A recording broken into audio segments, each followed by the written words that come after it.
এই দেখো বন্ধুরা, আজকে একটা সলিড মানে বোনলেস যে পিস সেই চিকেনের একটা রেসিপি করছি।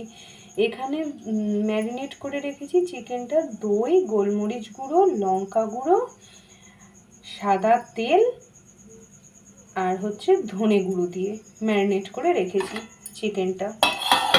1 ঘন্টা হয়ে গেছে। আর এদিকে দেখো গ্যাসে কড়া বসিয়ে তেল দিয়ে আমি তাতে তেজপাতা আর দারচিনি ফোড়ন দিয়েছি। তোমরা চাইলে গরম মশলা, গোটা গরম মশলা পুরোটাই ফোড়ন দিতে পারো। আমি শুধু দারচিনি ফোড়ন দিয়েছি। আর তাতে এরকম ছোট ছোট করে আলু কেটে রেখেছি। আলুটা তেলে দিয়ে আগে একটু ভেজে নেব, তারপরে সাথে পেঁয়াজ দিয়ে ভাজবো। তোমরা দেখতে থাকো।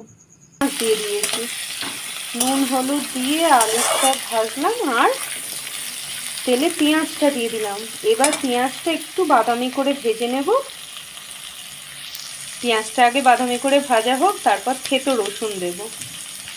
আর এদিকে একটা মশলা বানিয়ে রেখেছি আমি মিক্সির বাটিতে, পেঁয়াজ, টমেটো আর কাঁচা লঙ্কা পেস্ট। এই দেখো পেঁয়াজটা একটু ব্রাউন হয়ে ভেজে এসেছে। এইবার দিয়ে দিচ্ছি আমি বেশ খানিকটা থেতো করা রসুন দিয়ে ওটাকেও এবার আমি ভালো করে একটু ভেজে নেব। এবার দেখো ওই মশলার পেস্টটা দিয়ে দিয়েছি, মানে ওই কাঁচা লঙ্কা, টমেটো, আদা, পেঁয়াজ মশলার পেস্টটা দিয়েছি আর একটু কাশ্মীরি লঙ্কা গুঁড়ো দিয়েছি। দিয়ে এবার মশলাটা ভালো করে কষবো। এই মশলার কাঁচা গন্ধগুলো যতক্ষণ না যায় ততক্ষণ একটু ভালো করে কষে নেব। এই দেখো বন্ধুরা, আমি 1 চামচ মতো না টমেটো কেচাপ অ্যাড করলাম, একটা চটপটা টেস্ট আসবে এতে। এই দেখো বন্ধুরা, মশলাটা কষা হয়ে গেছে। এবার এই আগে থেকে ম্যারিনেট করা চিকেনটা আমরা অ্যাড করে দিচ্ছি।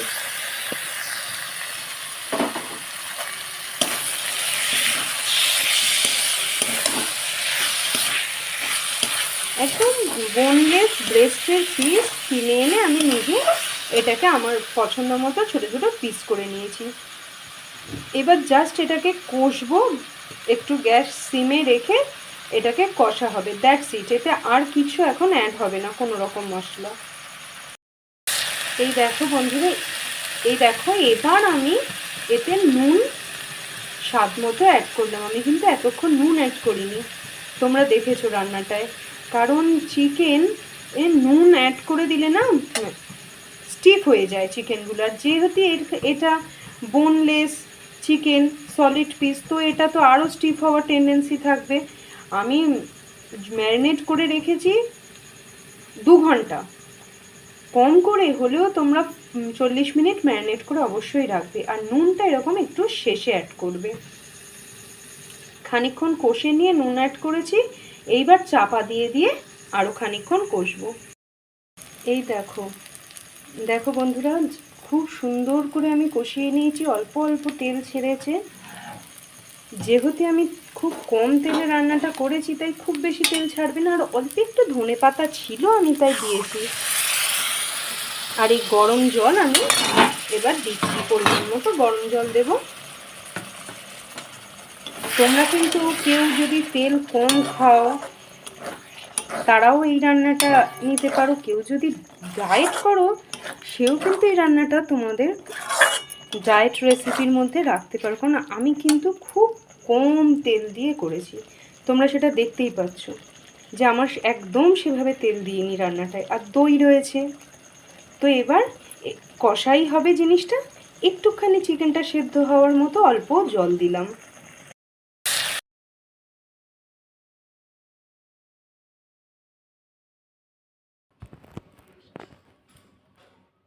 হ্যালো ফ্রেন্ডস, এতক্ষণ তো তোমরা দেখলে আমার রান্নাটা চটপটা চিকেন। আশা করি তোমাদের রেসিপিটা ভালো লেগেছে। খুব অল্প সময় হয়ে যাবে এবং খুব তেল কম। যারা তেল কম দিয়ে রান্নাটা করেছি, যারা তেল কম খেতে প্রেফার করো তারা অবশ্যই ট্রাই করে দেখো। টেস্ট ওয়াইজ তোমাদের খেয়ে একটু মনে হবে না এতে তেল কম রয়েছে। আমি আশা রাখছি তোমাদের খুব ভালো লাগবে। আমার ওপর বিশ্বাস করে তোমরা একবার ট্রাই করে নিও, খুব ইজি।